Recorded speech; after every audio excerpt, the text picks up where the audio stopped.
الباشا ابن الباشا اللي في الفيديو ده اسمه سعد باشا القحطاني. صف اول مصري. مصري مصر صف اول. اكيد معزوم. انا اطلع ارد على احمد حلمي ده؟ يعني ده احمد حلمي يا مريض، ده احمد حلمي يا عبط.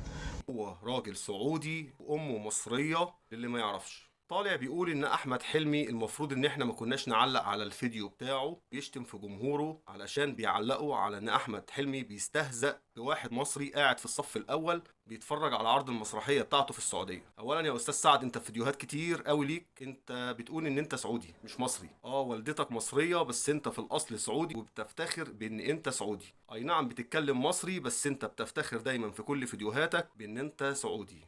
فبعد اذنك دي كرامتنا احنا، واحنا حرين نرد عليها بالشكل اللي يليق او يناسبنا احنا. اما انت بالنسبه لك انت حر في نفسك، بس مالكش الحق ان انت تشتم او تغلط في اللي بيتفرج على الفيديو بتاعك او على متابعينك. بس مش هقول حاجه تاني اكتر من كده. شكرا.